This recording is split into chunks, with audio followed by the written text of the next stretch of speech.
বিদ্যমান যে রাজনৈতিক পরিস্থিতি, সেই অবস্থায় বিএনপি কি করবে? বিএনপি সিদ্ধান্ত নিয়েছে তারা সতর্ক থেকে পরিস্থিতি পর্যবেক্ষণ করবে।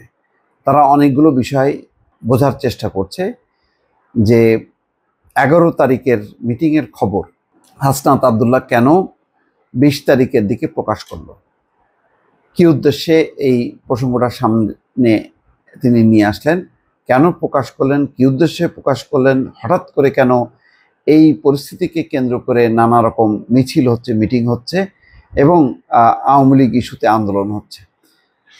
বিএনপি মনে করছে যে এগুলোর পেছনে একটাই অর্থ, যে নানা অজুহাতে নির্বাচনকে প্রলম্বিত করা। সেই কারণে বিএনপির সিদ্ধান্ত হচ্ছে এই বিষয়গুলোকে তারা গুরুত্ব দেবে না।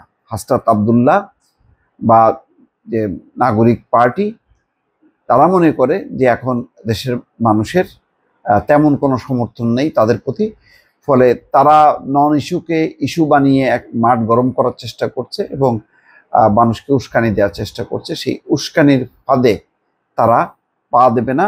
আপাতত বিএনপির লক্ষ্য একটাই, সেটি হচ্ছে নির্বাচন।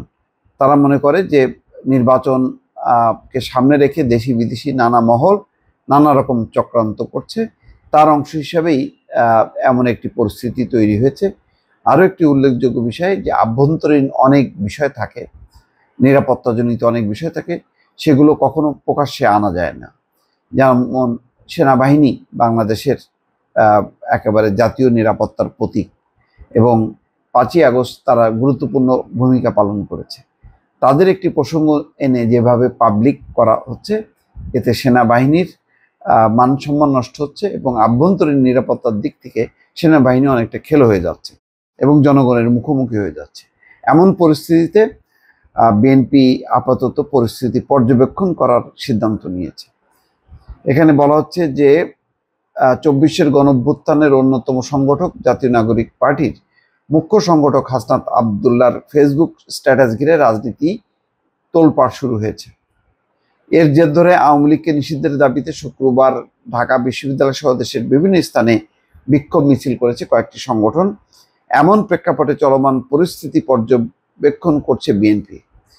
হাসনাত আবদুল্লাহর দেওয়া ফেসবুক স্ট্যাটাস নিয়ে দলটি বড় কোনো প্রতিক্রিয়া দেখায়নি, বরং জাতীয় সংসদ নির্বাচনের আগে দেশি বিদেশি নানা ষড়যন্ত্র হবে এমনটা ধরে নিয়েই সতর্ক রয়েছে বিএনপি।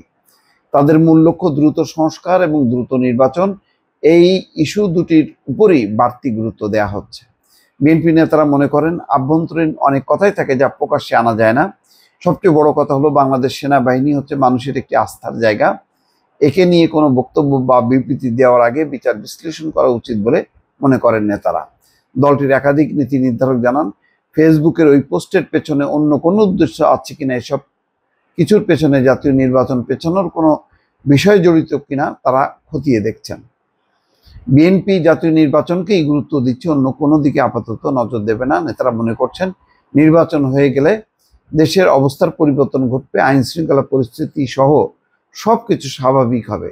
জানতে চাইলে অ্যাডভোকেট মোয়াজ্জেম হোসেন আলাল, বিএনপির চেয়ারপারসন উপদেষ্টা, বলছেন, বাংলাদেশ যদি স্থিতিশীল থাকে গণতন্ত্রের পথে উত্তরণ সহজ হবে, আর দেশ যদি শান্তিপূর্ণ থাকে তাহলে ভবিষ্যৎ নেতৃত্বের জন্য ভালো, এদেশের সব মানুষের জন্যই শান্তি। এতগুলো প্রাণের বিনিময়ে পাওয়া যে একটা পরিবেশ, তা যাতে নষ্ট না হয়, নিজেরা এমন কোনো বিষয়ে বিবাদে না জড়িয়ে পড়ি, এই অনুরোধটা সবার কাছেই থাকবে।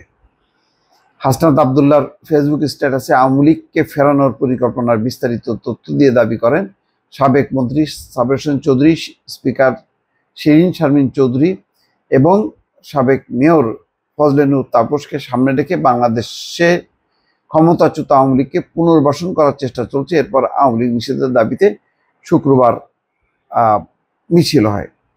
যাই হোক, এখন তারা মনে করছে যে এর পেছনে অন্য কোনো উদ্দেশ্য থাকতে পারে এবং আওয়ামী লীগ নিষিদ্ধের দাবিতে হঠাৎ করে মিছিল সমাবেশ, এই কর্মসূচিগুলিকেও তারা স্বাভাবিকভাবে নিচ্ছে না এবং এটি পর্যবেক্ষণ করে তারা পরিস্থিতি এখন বোঝার চেষ্টা করছে বিএনপি।